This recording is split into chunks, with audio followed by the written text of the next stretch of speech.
Texans. Blocks, nice job out across the 40, and he's still going. Draymond Smith, he's got blockers, and he's going to go the distance. And for the Houston Texans, that is their first kick return touchdown since 2009. Quick pass, hits Cooks, blockers ahead, Cooks turns on the Jets, Cooks, see you later, touchdown Texans, his second off the day, and that should do it here in Jacksonville. And welcome to episode 111 of the Turn Up For What podcast, talking your Houston Texans straight from the Great British Isles. There's only 3 to go now, and we've got a win to talk about this week. So it's a bit of a novelty this season as the Texans came out the victors in Duval 30-16. And I'm joined this week by a man you may know as Texans Cap from overthecap.com and the Cap and Trade podcast. Troy, how you doing? Good. How are you tonight, sir? Thanks for having me on. I'm good, man. Good. Not too bad. Good to have a win to talk about. I suppose before we kind of get into it, you're kind of seeing just this in the last couple of hours, the more additions to the COVID list. I think the Texans up to 14 players. Malik Collins, Derek Rivers and Jacob Martin added to that list. So it's starting to cause a bit of havoc across the league.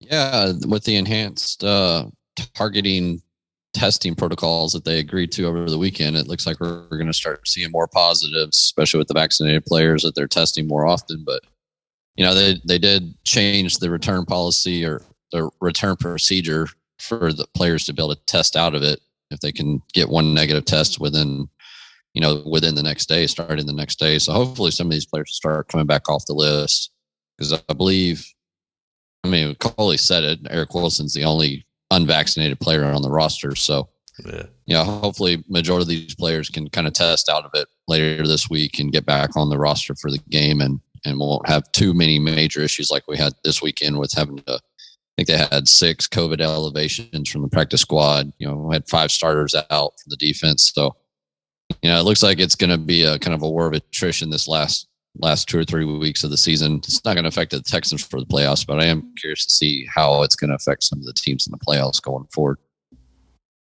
Yeah, because you saw the Browns defeat to the Raiders earlier today.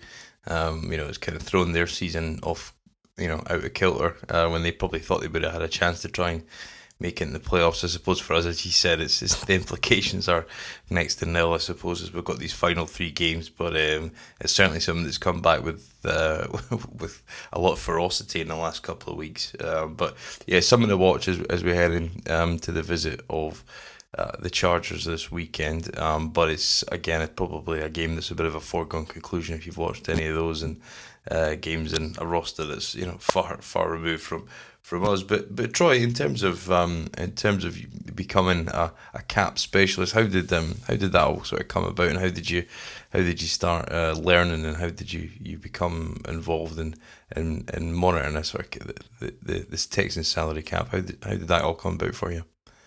Yeah, so I started, this was even back before Twitter and any other kind of social media. Started just like majority of other people, started on the message boards. I think it was like 2009, 2010, right before the new CBA, right before the lockout. And you started to see people asking questions about this player and that player and how it affects, people started asking how does it affect the salary cap? And I just kept seeing the questions over and over, and nobody really had any answers that made any sense. So I was like, well, this is interesting.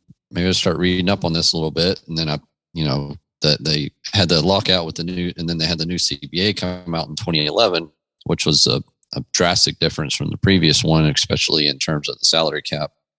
And so it was a very large document, but I picked up and started reading it, started reading everything I could get my hands on, then started making some relationships, with Jason at Over the Cap, who owns that website. And then I've acquired a number of relationships over the years. There's probably about 15 or so folks that kind of do what I do for individual teams across the league, and forge those relationships and just continually learn. And, I have a little group chat on Twitter in my DMs with about 4 other guys that are really, really good at this. Have been doing this a little bit longer than I have, and so I'm able to bounce questions off them, and they bounce questions off me, and just you learn over time as you go, and you start to get access to certain things, and I get a little better access every year to contracts and the details that I need to do what I do, and it's just over time just learning things and get more confident on the information that I'm getting and processing it properly, and I've been through I don't know how many Excel spreadsheet iterations over the years. I'm probably on like version 5 or 6, and just just kept plugging at it, and I've gotten to the confidence level where a lot of the local media will ping me when they have questions.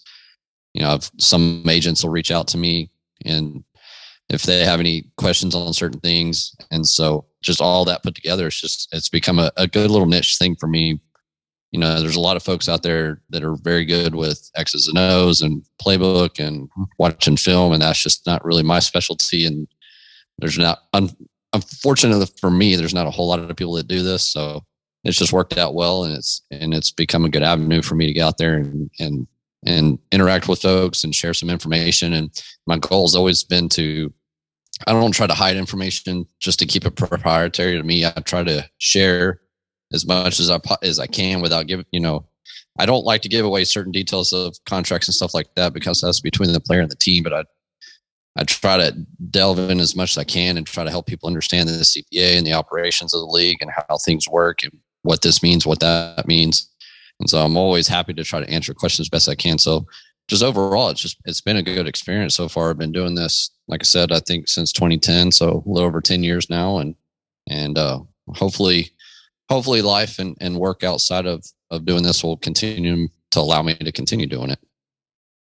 Yeah, I was going to say it must be one hell of a spreadsheet you've got in terms of the cap and stuff. And has it changed over the last couple of years in terms of structures and I suppose every team's different. Is it, and can you see why there's somebody in every building or a couple of people in every building that manage the cap, and it's not just the payroll department. It's a bit more complex accounting function than your sort of average industry. Yeah, I mean, you kind of want to. There's 2 elements to it. There's the cash element, and then there's the salary cap element. And I've always just kind of thought of salary cap dollars as an accounting function, an allocation of how the cash is spent. So, and every team's there's so many different structures out there, and Houston's gone through a wide range of different structures over the years. You have teams that have certain precedents on how they structure contracts. There's teams like Tampa Bay and Oakland that use a strict cash model with no signing bonus. They just use salary guarantees and roster bonuses. And then you have on the opposite spectrum, you have teams like Pittsburgh and Green Bay that go with large signing bonuses with no guarantees and salaries. Sometimes they'll guarantee the first year, but that's about it. Pittsburgh had to break their precedent for TJ Watt to bring that contract in. And Houston's kind of gone through different ways. In the beginning of that last CBA in 2011, Rick Smith kind of started out with him and Chris Olsen at the time. They started out with a heavy signing bonus model with a small salary guarantee, which kind of left a little dead money on the back end. And you kind of just saw them rearrange their structure on their contracts as years went through. They tried a different structure with a Brian Cushion extension, and they had an option year in there, and that was the only time that they've ever done that. They haven't done it since.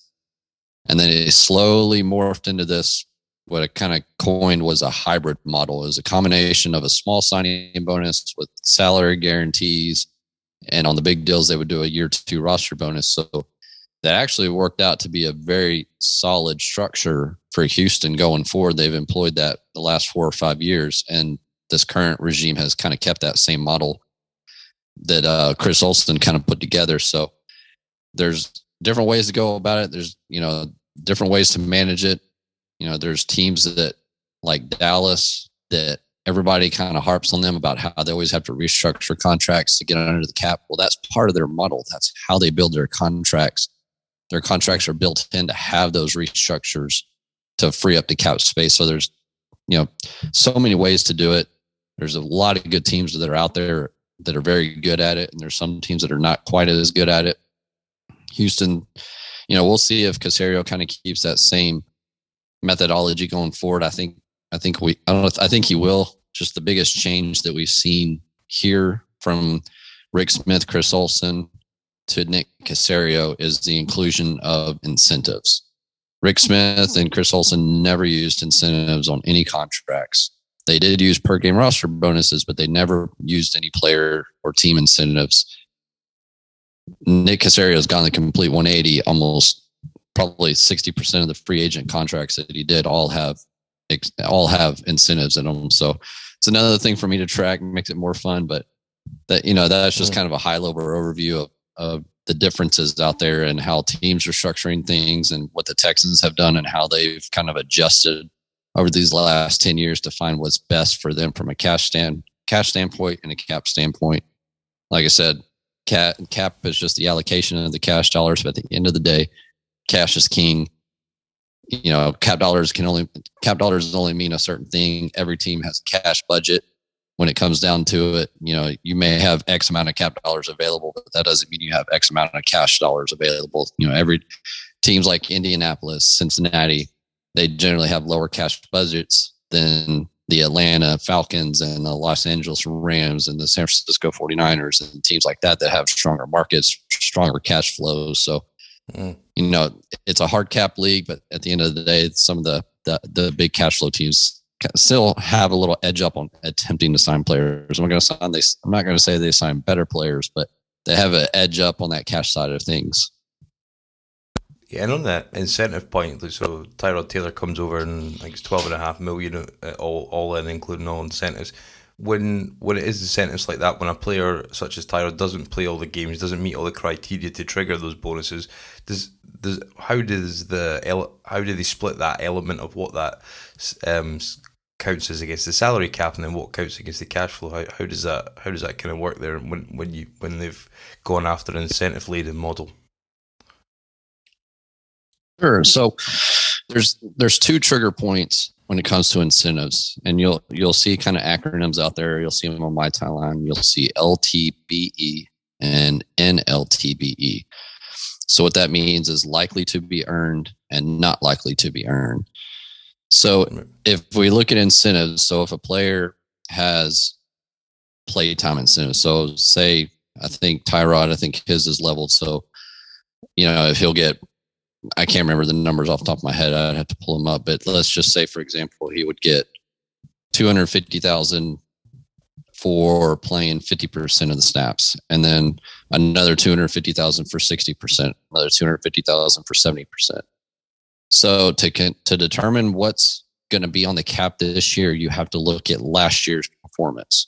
So if his last year performance, whatever team it was with, you look at that playing time. So let's say he had 62% of the offensive snaps last year. Then that first two tiers, that 50% and 60% numbers, totals $500,000. That would be on the cap this year because they're likely to be earned because he earned them. He met that criteria last year, and the rest of the money does not hit the cap this year.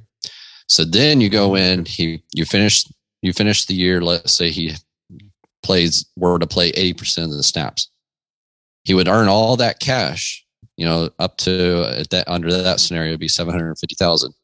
But since $500,000 was counted on the cap this year, there would be a $250,000 adjustment in the annual adjustment period between years. So there's an annual adjustment in March.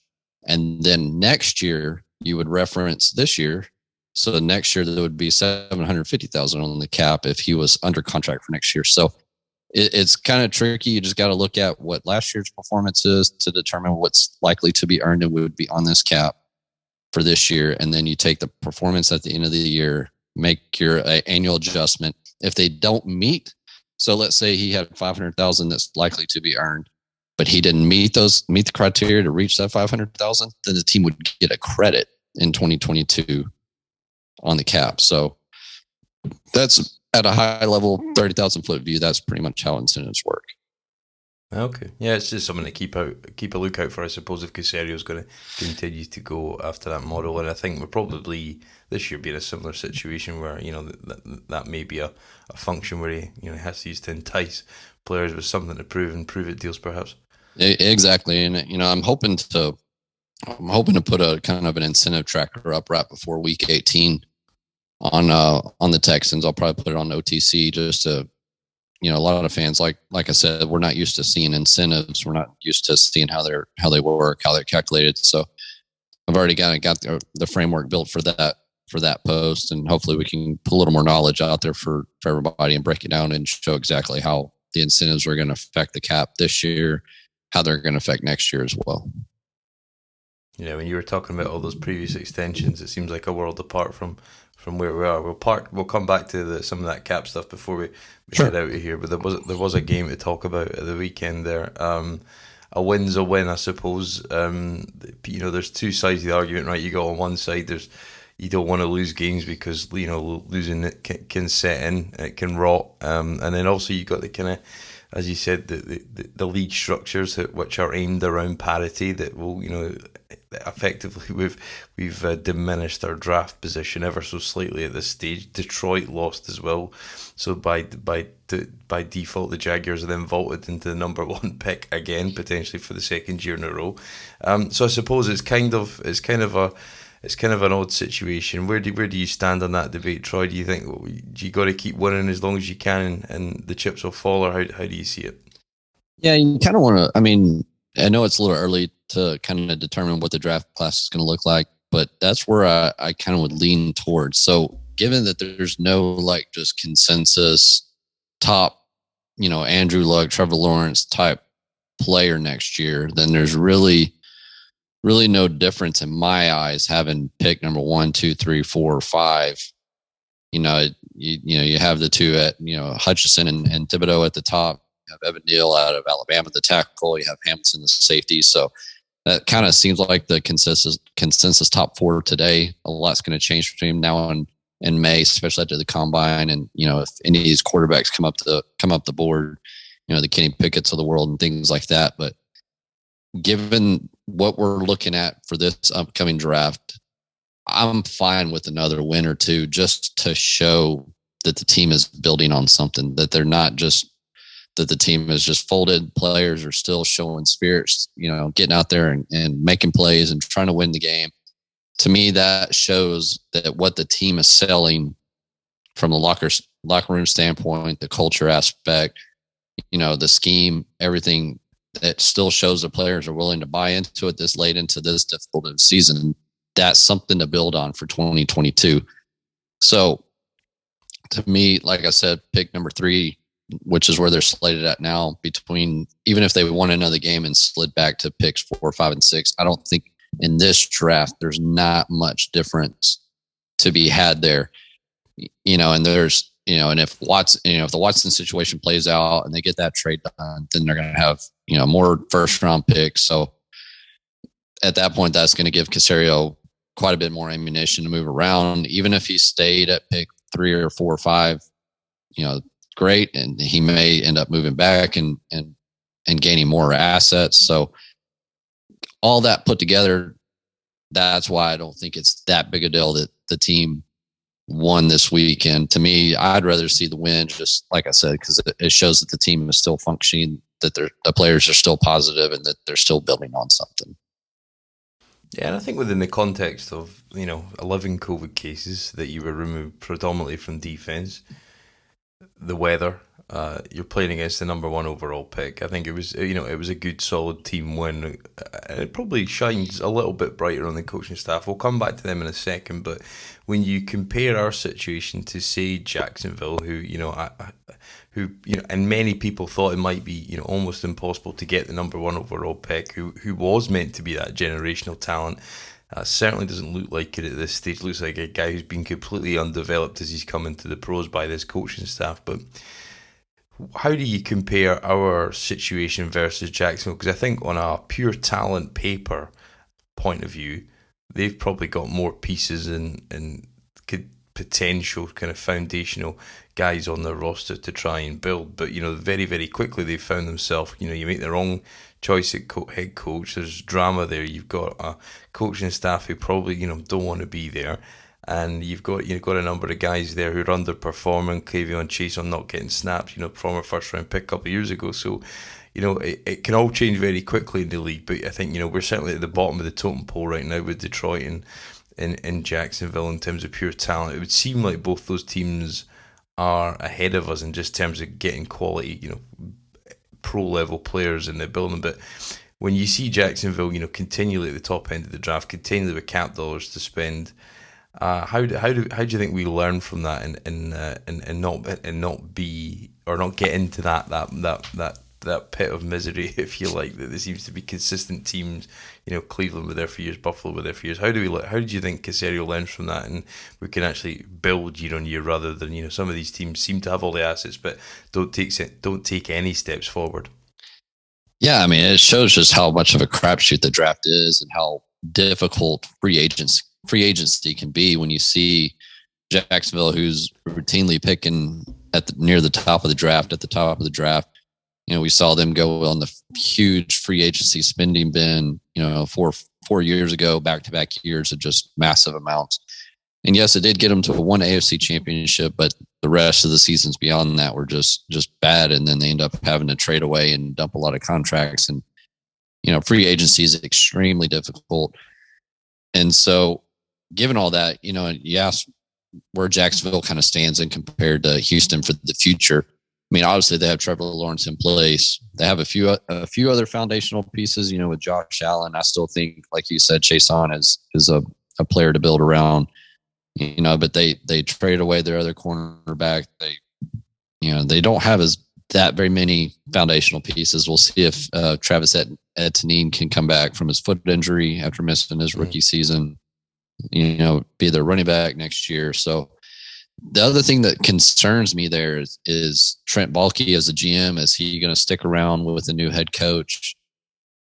And Shad Khan's son is very involved in the football operation. So, is obviously the job is attractive just on the basis on the fact of having Trevor Lawrence, but just given their past history of how things have been managed, their low performance, low return on investment in the roster is just going to make some coach have a little bit of pause. But the job opportunity in the NFL is so limited that most coaches are going to take their shot. But Trevor Lawrence being there is going to be the most enticing piece, and having Chaisson and Josh Allen as your pass rushers. But beyond that, they don't have much of an offensive line. Cam Robinson, he's playing on the franchise tag, but he's nowhere near a quality left tackle at that money.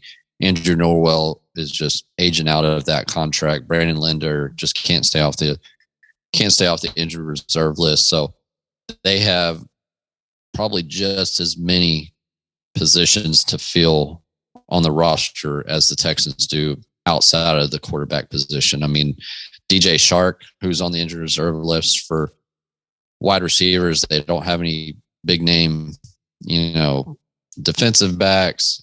Miles Jack is there in the linebacker core, but it's going to be a rough rebuild for them going forward. But as we all know, once you have a quarterback in place, things can turn around very, very quickly.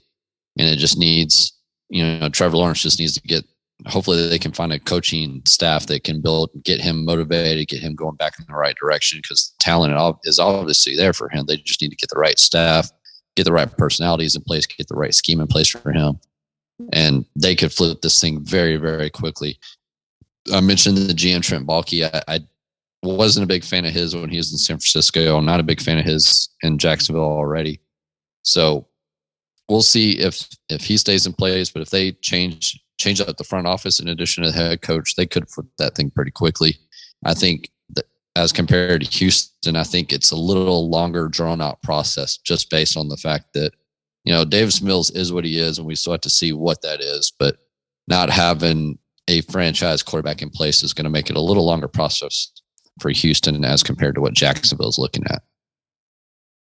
Yeah, and I suppose we should probably teases up nicely to talk about Davis, or David as it was called in the CBS broadcast, as they talked about a guy with experience, and I don't think some of them were even watching this game. So I think nationally this game was irrelevant for the vast majority of football fans out there. But I suppose you did see some steps, I think, in the first half, and I mean I've seen some wild proclamations of what Davis Mills is and can be, and where he is in this rookie class. And it's I suppose even you can box score scout and take anything away you want from that, I suppose, at times. I do try and spend a lot of time watching the film, not watched the all 22 this week, keen to get into it. I suppose you've always got a caveat with the quality of opposition, because as you said, they've not got, we're playing against a perennial loser franchise. Effectively, we're toying very close to being that as well. So you've got to kind of context the defense and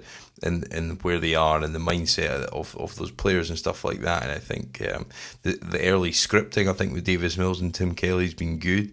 It was all kind of very short, sharp stuff. Like, didn't leave a huge amount to the imagination, as always, in terms of play calling, creativity, and route concepts, and a hesitancy to throw them deep. And I think it was, you saw it. Definitely, there's some growing points there in terms of pocket awareness and mobility and throwing on the run. I think we've seen all that, and I think that came through again despite some of the conditions and the rain. You saw a good drive at the end of the first half, and they managed to get a tack on a field goal there as well. So in terms of Davis Mills, I think there were some wildly inaccurate moments in the second half, and I think that's the biggest concern and perhaps his biggest impediment to being a franchise quarterback. But we're and everybody wants to annoy everybody, and you don't want to be too down, you don't want to be too high. But from a very sort of logical viewpoint, Troy, where do you see Davis Mills right now in terms of getting his first win? But it seems like there's a big steep learning curve for him to get to a point where you could potentially rely on him. Yeah, he's starting to put together a little bit better tape. When you watch, especially the last two games, he's getting, compared to the first part of the season where he played. So he's getting through his progressions quicker. You see his footwork in the pocket. He's got a little more happy feet. He's making the moves. He's making faster decisions. He's starting to get to his checks, especially his check down. He's getting to those a little bit quicker. He's actually, we saw this weekend, he actually made some changes at the line. That was kind of a first, where he's checking out of plays, whether that's he's checking into the right plays or not. But that it's good to see that the team has given him the ability to make those checks at the line. So all those signs, all those things put together show that the game is starting to slow down for him a little bit. It's going to take time. There's a reason why he's a third round quarterback, but it's slowly starting to come together for him from a game aspect, reading defenses. It's going to, it's just slowing down for him. So my biggest concern for him is just his lack of athleticism. He can move around a little bit in the pocket, but he doesn't have the awareness, just as you mentioned, to be able to move around successfully as a non-athletic quarterback. And I think he can make pretty much every throw that he would need to make from the pocket. It's just, that like you said, the pocket awareness and the athleticism that's lacking is going to be his biggest issue. He's going to have to work around that. So given all that, I just don't think that this scheme really is good for him. The route concepts, like you mentioned, they're not using the route concepts for his benefit. He's a very good vertical passer. He's very good down the seam passer. They just don't seem to build on those type of things. We don't see nearly the same concepts that we saw for Watson. So, I just can't really figure out what Tim Kelly is doing. And you hinted at it on the adjustments. As soon as Tim Kelly runs a scripted plays, it just gets bad. And that's why we see the second half deflation that we see. He can't make the adjustments. And I don't know if it's a function of playbook availability for Mills, if only 40% of the playbook's available when it comes to the unscripted plays, or what the issue is there. But I don't want to jump too far ahead down the running point, but it makes me wonder what type of scheme, what type of offense that Mills would benefit from, if he would benefit something a little more simplistic, like a Kubiak, Shanahan, West Coast type of scheme versus the Earnhardt New England style that they're running right now. So given all that, I'm cautiously optimistic, mildly optimistic on what we saw out of Mills. I'm excited to watch him for 3 more games to see if we continue to see that growth out of him, and then get him another good offseason and see where he's at.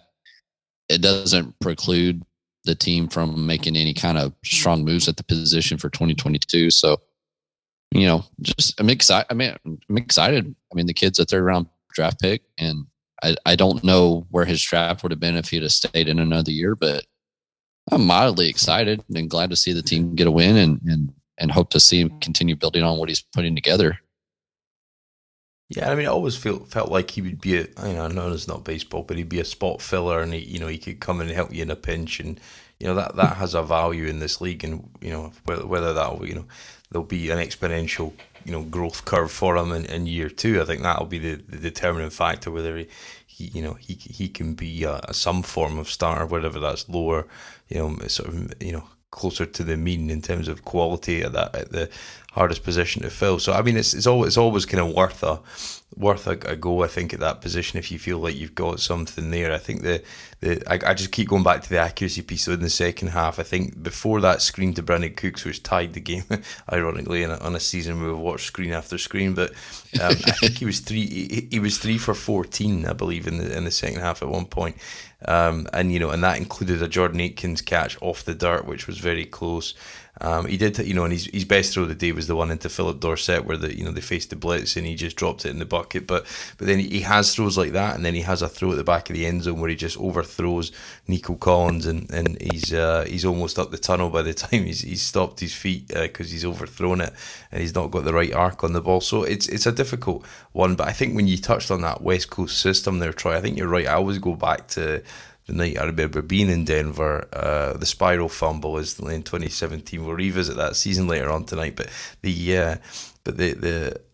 I always remember watching Kubiak coach that team, and that system, plus the quality of players around him, really elevated Trevor Siemian into a quality starter. And I think that was the year after they tried to replace Osweiler and also Manning. The combination of those two that they gave them the Super Bowl. So they had some positive momentum there. But that system, plus the quality of players around them, made Trevor Siemian look like a decent level starter, because just the way in which it sets a quarterback up for success. So I think there's definitely there's plenty of people still coaching that system in the league, and I think you're right. I think that it appears to me on the face of it, I may be wrong on that, but it feels like there's definitely a potential mesh there.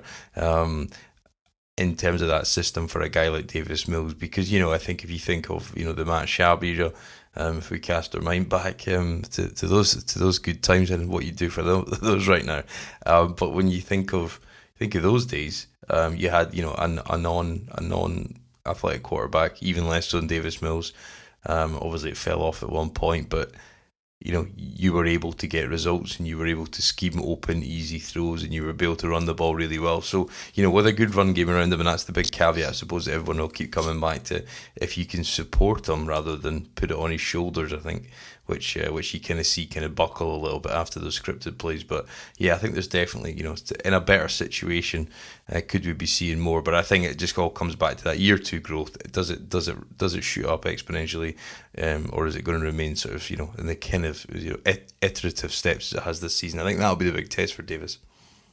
Yeah, no, I very much agree with you. Year 2 is going to be the one where you really determine, is this guy going to be a potential player for us going forward, or is he going to be, like you said, the backup that can step in a pinch for a week or two and kind of manage things going forward? So, I'm excited to see what they have in him. Like I said, I'm just kind of cautiously optimistic at this point, and we'll just wait and see what happens Yeah, and I suppose we were blessed with something we hadn't seen since the days of 2009. But yeah, a kickoff return, which was a big momentum swinger in the game as well. And Tremont Smith potentially kind of had probably one of his best games, quite timely actually. It was kind of sort of questioning that extension into next year, albeit a low value one. There was some other questionable ones in there, but was there any standout performers from you on Sunday?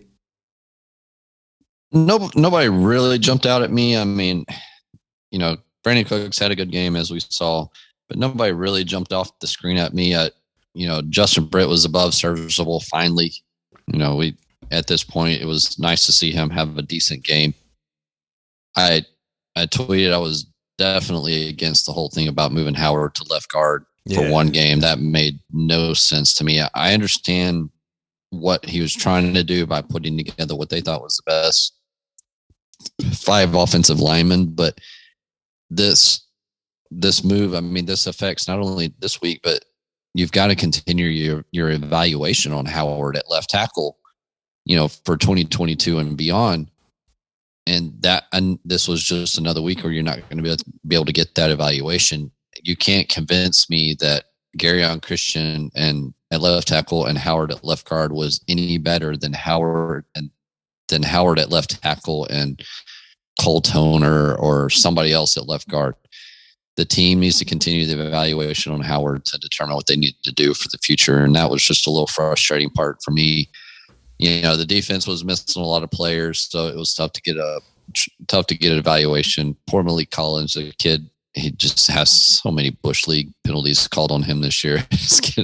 I'm sure it's frustrating him as well. But, it's still good to see him getting that pressure, getting back there. And then on top of that, I mean, the 1.5 games of Eric Murray playing well, dating back to the Tennessee game, the honeymoon once again is over with him. Yeah. So, and the only other one that was interesting, and I had noticed it during the game, was David Johnson didn't play really in the second half, and I thought maybe it's hurt again. I mean, Coley today said that it was the game flow thing, so I'm not sure that I truly buy that. I don't. Rex Burkhead was playing already hurt, and Royce Freeman, who looks like the slowest running back I've ever seen. I don't understand what's going on back there. I don't understand why David Johnson wasn't playing more, and I don't know if it was just a flat out benching or if it truly was a game flow issue and he just couldn't get back in, or if there was an injury going on. Who knows? But I mean, unfortunately, I don't have any other than the players that I spoke about. There's nobody really jumped out at me. And it was, Tremont Smith had that great kick return. It was great to finally see a special teams effort. Apparently Jacksonville was tackling optional on that play because 4 or 5 guys bump into Tremont Smith. It was good to see the kid get that. I mean, I was excited for him, and the team needs every bit of help they can get. So that would be kind of my assessment on any jump out players. Yeah, and you saw the guy Smith who they brought in, got the sack. He was a former Jacksonville draftee. I think he could have flashed a couple of times in the last couple of weeks, and I don't know. He's an inconsistent player, but he's a name to watch if he can maybe get into the system and buy in a little bit. And obviously Derek Rivers, the adopted child of Jack, used to be got an extension. Oh, you ain't lying. That's Jack's boy right there. Well, that's it, yeah. And I think it was a strange one where he got the extension when he hadn't really played. Which if you got doubts about his influence, then I think that the actions speak louder than words, I suppose. But yeah, I suppose he showed something. But he's on COVID this week, so any momentum he might gain is and I don't think it's ever been a question of ability with Derek Rivers. I think it was Youngstown State he came out of, if my memory serves me right. But he's more been an availability type of guy that's been his issue. But yeah, some okay things up front, all things considered. Garrett Waller, I thought, had a good game. I think you're starting to see him. I think his biggest issue was he just physically wasn't big enough to hold up at linebacker. And when watching his TCU tape, and I know everybody loved that Gary Patterson, he's now left TCU and all that kind of stuff, had great links to the league. But I think you've seen him sort of develop physically, I think, and that's been the big difference between his tape and in the last couple of weeks in the college. So it's interesting to see. And he's a spot filler. He's the he's potentially, your fourth or fifth linebacker on a good team, but you need these pieces. We need every piece we can get.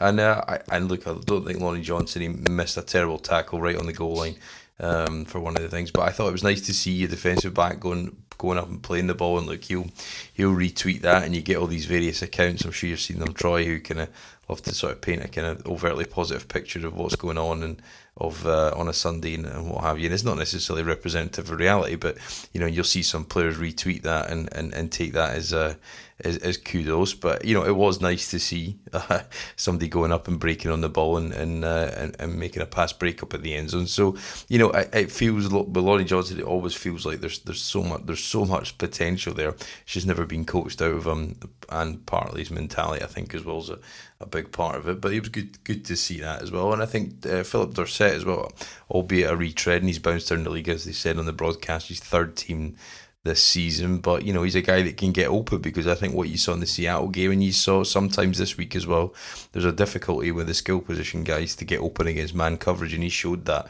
on that blitz play for 33 yards. It set up one of the scores. So I think there was some small bits to like, but I think the story and the evaluation of the talent level on this team's already been written this season, because it kind of is what it is at this stage, and there isn't a huge amount of found money to be had. You just got to hope, at the running back position, I just love to see, and everybody's talked about it all season, it's become a phenomenon more than perhaps a reality, but Scotty Phillips coming back this week can just give some level of juice at the running back position.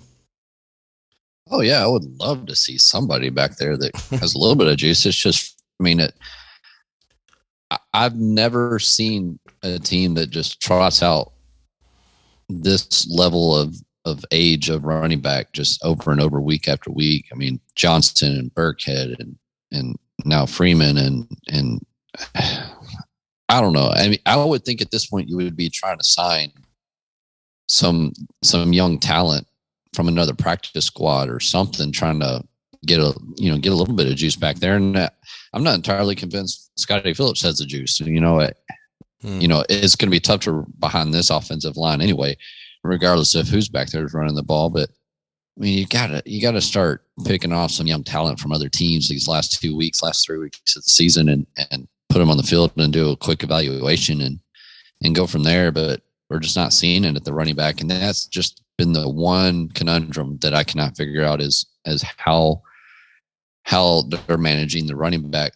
This team has mismanaged the running back position for years now, and it just blows my mind. It seems like, I'm not saying it's an easy position to evaluate and get the right players in there, but just the way they've managed it just makes no sense at all. It's just a poor allocation of money, poor allocation of cap dollars at this point.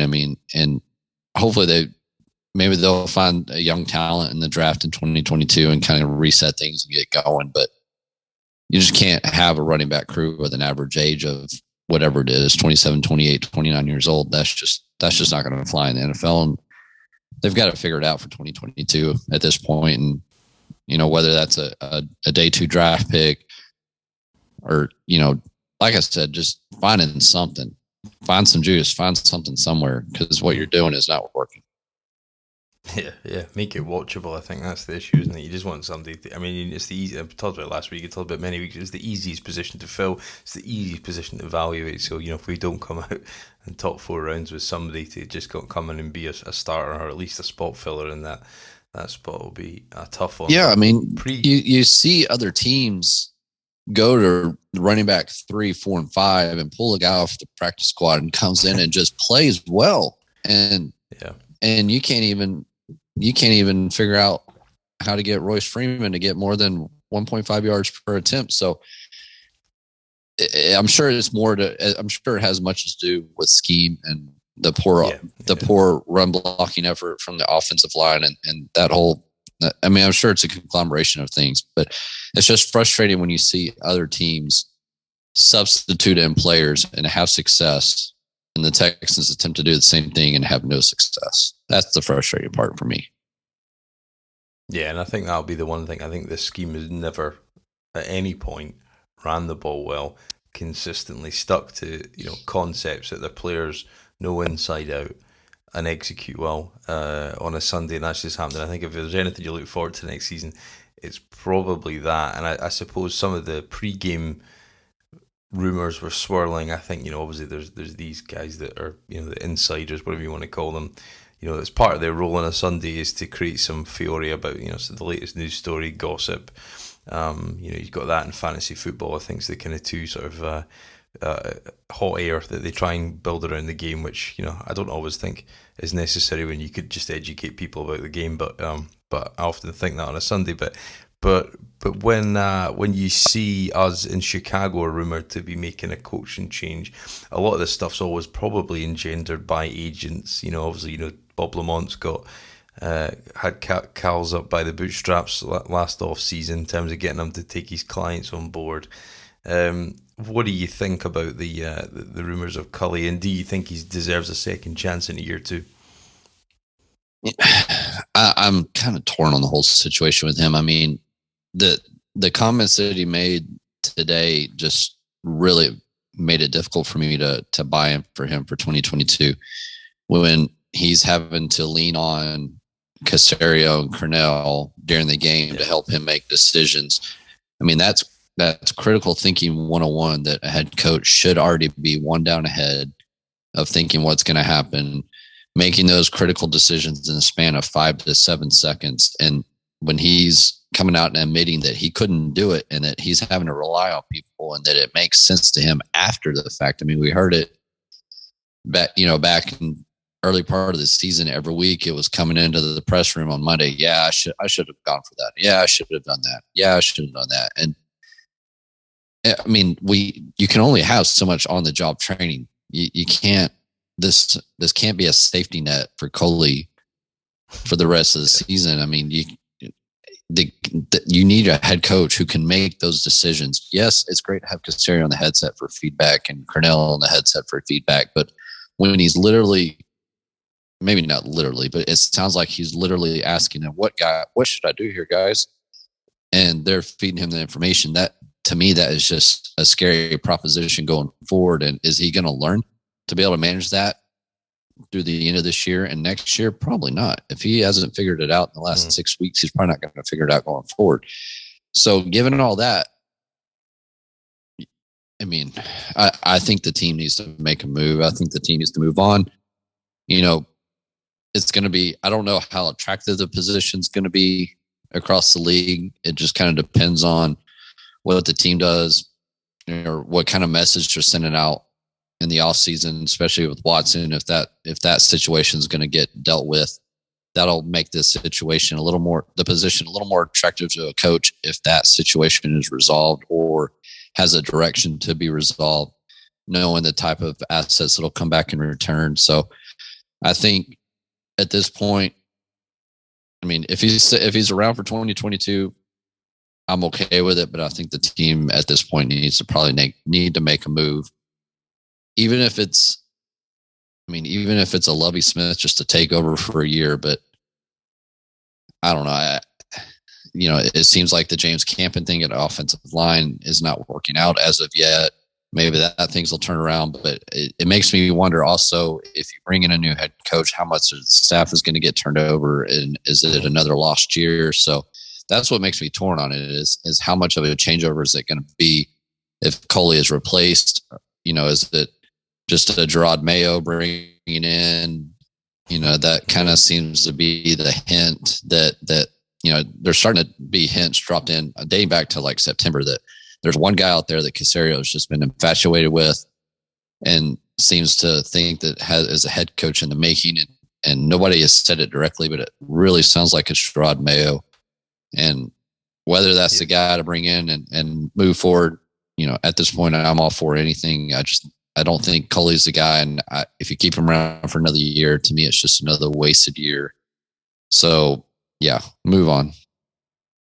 Yeah, I mean, I think it is a wasted year, but I said to a couple of people before the game, I think it's probably going to be a wasted year. You just got to decide who you waste that year with. I think, unfortunately, it's probably in terms of true success, there may be some developmental storylines in there that you can take as positives and as building blocks for next year. But I think as well, I think there's 2 points to this actually, Troy. So there's one that's like, the guy's been in the game for 40 years. And we're still talking about, basic decisions that you could get a 14-year-old kid that plays Madden that could tell, what some situational awareness. And you think, but you've been in this game for so long, David. How do you not know? Like, why did you never think about it at any point, or were you just too busy giving pep talks to wide receivers and you've kind of forgotten about the game, And it's like, it's almost like the game moves on and past people buying. You kind of feel like that sometimes with them. And then I think there's a second point as well when you're looking to hire a coach. Is it a Caserio guy? Because if you want to go out and get the best coach possible, and just say you are in a position that you weren't this season, that the job may be attractive and it may not have all these caveats and it may not have this air of gloom hanging over it because you've got off-field allegations with your star quarterback and all this kind of stuff. If I was a up-and-coming head coach who believed in myself, who believed in all the things I do, that wanted to run it my way, do you think you would want to work for Nick Caserio? And I'm not sure the answer to that question. Yeah, that's a fair question. I mean, that there's already the perception being painted out there, especially with the Coley comments today, with him leaning on Caserio and Cornell on the headsets. Is the next head coach going to come in and be willing to accept having Caserio on the headset as well, regardless of how much feedback is taken in? So it's definitely, this is Caserio's show. He's running the show. There's no way around that. So any head coach that comes in is going to have to accept that this is Caserio's show and that's the way it's going to be. So in my mind, that's the way that's the way it's always should be in my mind. The head coach should be the coach. Yes, the front office should be building the roster around the coach's needs, but I've never been a big fan of the coach who has the roster control and things like that. So hopefully they can find a coach that can be a head coach, that can be a leader, that can, in addition to being a leader, can be making those critical decisions on his own during the game and can bring over an offensive scheme that fits this personnel. So at this point, there's going to be some names out there. It's just whether or not what's going to be the attractiveness of the job, as you mentioned, are they going to be ready to come over and work for Caserio, knowing that this is Caserio's show and there's nothing going to change about that. Yeah, and it almost kind of comes across as unnecessarily overbearing. I think, and I do think for the right guy, you've got to. I think he's very kind of a lateral thinker. You think he would be willing to take a step back, but he's going to have to trust that guy implicitly. And I think he's obviously meddling there, if that's the right phrase. And the right way to look at it, because perhaps there is a lack of trust there. But then it goes back to, well, why did you hire the guy? Because he seems like a rabbit in the headlights. For somebody so experienced, it's quite perplexing, I think, because you think, you would have at least thought about it. If I got the chance, this is how I would do it, because we've all been there in life at work and what have you. But alas, that's the situation we're in. It may be repeated, which is tough, and I think it's a lot to ask for people as well. Again, to experience some of this, and I think change is not always necessary, but I think there's a lot to be said for stability. But I think in this case, when you're trying to re-engage your fan base, I think you might, they may well be forced, and there may be some truth to those rumours. But in terms of Caserio, Troy, it's conscious of time here, but in terms of his cap management, I've been very critical of the restructures. I've heard you talk about it somewhat. A quick view of how he's managed the cap this year, because it feels like he's taken a lot of dead money, signed a lot of players, expended dollars that you could have carried into the next year or following years that, for limited production. But how do you view Caserio's initial kind of first year in managing the cap? Yeah, you nailed it exactly. I mean, the amount of restructures that he conducted this year really blew me away. Really pushed a lot of money in 2022, and as a result, the team's already at $35 million in dead money next year, and that's going to top $50 million once Watson's traded, and it potentially could top over $65 million. If they trade Tunsil, once they make 4 or 5 moves that need to be made on the roster for 2022. So pushing the money like he did, I didn't quite agree with. But this whole offseason threw me for threw me for a curve to begin with. I did not anticipate the amount of veteran type of free agent spending that he did. I thought it was going to be more of a large undrafted free agent class and things like that, and just kind of manage the contracts that you had and try to get out clean from them for 2022. So that obviously didn't happen. But I mean, it's tough to say how the cap management is, because you kind of really want to look at that at a 2 or 3 year sample. So, the restructures is the biggest detriment to me at this point. It's really it's going to handicap the team, but next year, but it's going to really, I think you're going to see a ton of roster churn. They only have 29 players under contract for next year as of right now. And that number will go up to, 35 or so once they sign their futures after the regular season's over. But even then, to fill out a 60-man roster, we're going to see another high volume free agency period out of Caserio. The second and third wave of free agents like we saw this year.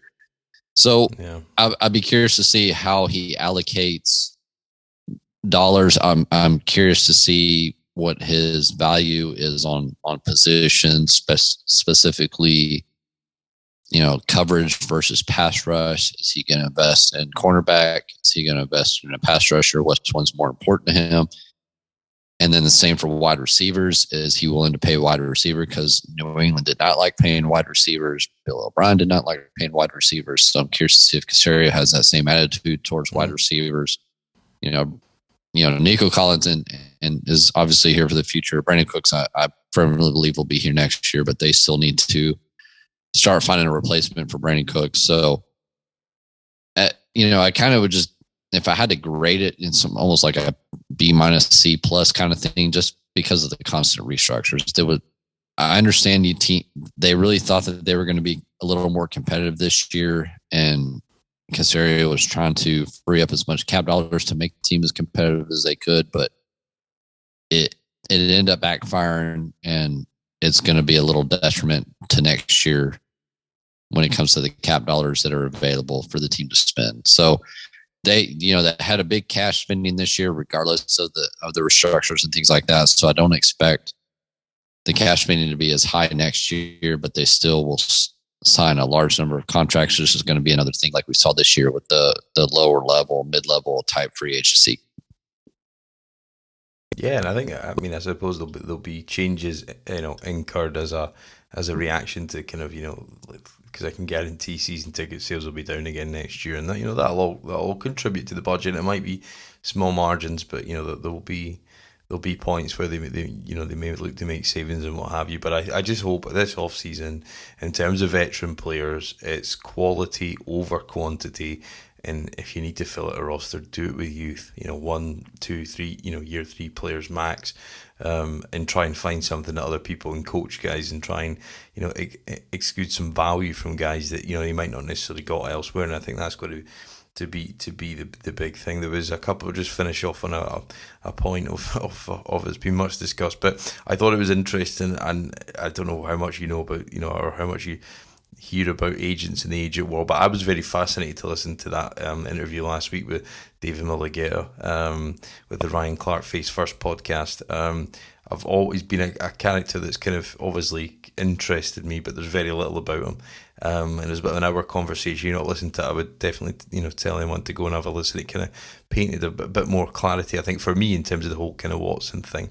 And one point he didn't make Troy, and it was almost laughable. He basically said how easy the negotiation was with which was effectively Jack Easterby on the Watson contract, almost to the point where you could almost hear him grinning through the mic. But as he took that 5 or 10% or whatever his cut is. But I thought what was really interesting was when they talked about the legal situation, he said, we can't comment about it much, but we are very confident about the truth that will come out.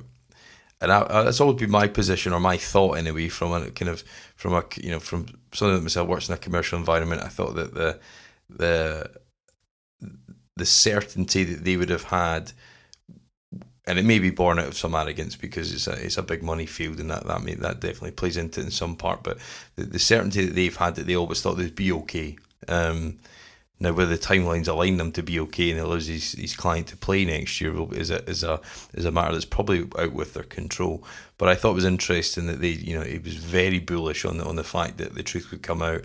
Talked about being in a world where actually the truth's not important; it's about who's first. And made a number of comments which were reasonably surprising, considering it was a recent interview. But what do you make of that situation? What do you make of the agent's influence, and how do you see it all playing out?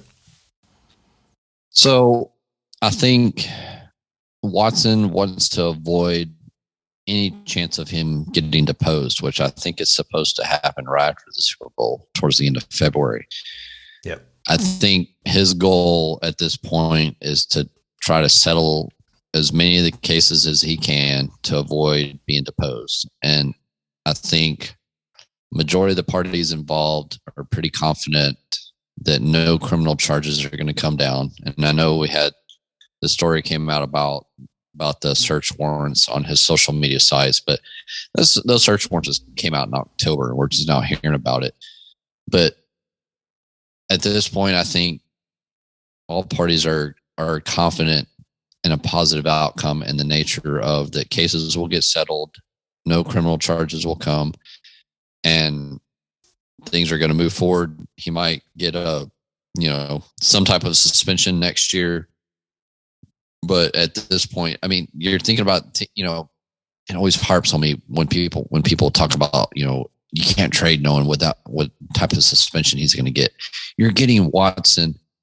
You're getting a quarterback that you're going to have for 10 plus years, and you're worried about 6 games of suspension.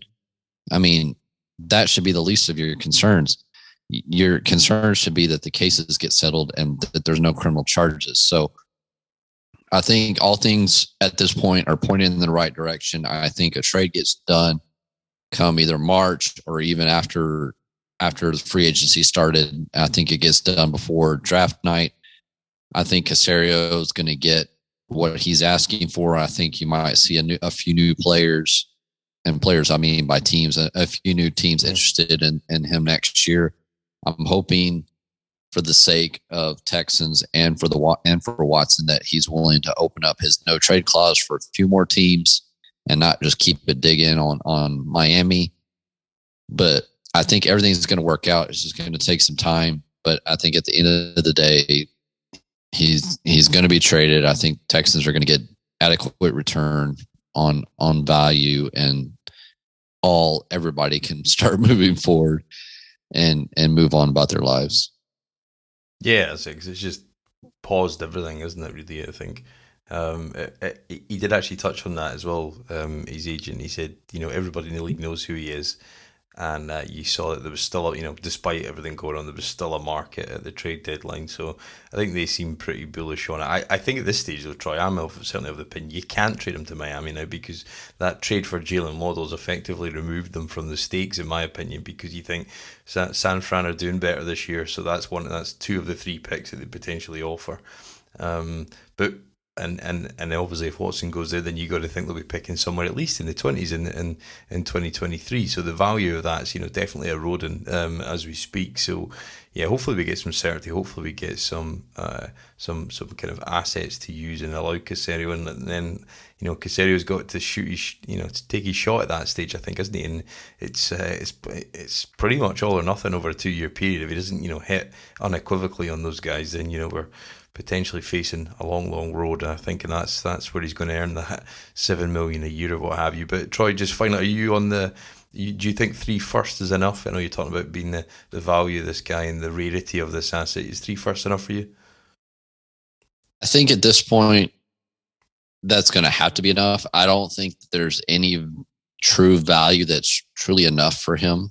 I mean, if you took away all the criminal aspect of things, if you took that part out and you just put it as a vacuum, there's really no way to get adequate value for Watson back, considering what the receiving team's going to get, both on contract and player.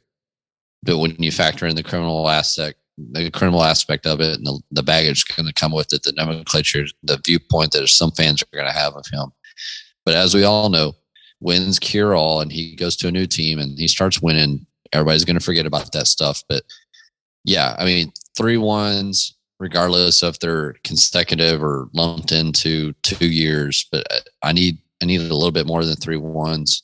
3 ones, a 2, 3 ones, a 2 and a play or something. But I mean, he has immense value beyond just 2022. And that's what I was talking about. I mean, you're getting a potential top 5 quarterback for however many years.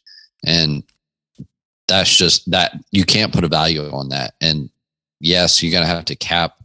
There's a cap to what teams are willing to give up in terms of draft picks and things like that. But I don't think you're ever going to get true return on him. You're just going to have to get what you can get for him. And if that's 3 ones and a player or whatever it is, and that's what it is, that's the cost of doing business. And that's what the team's going to have to do.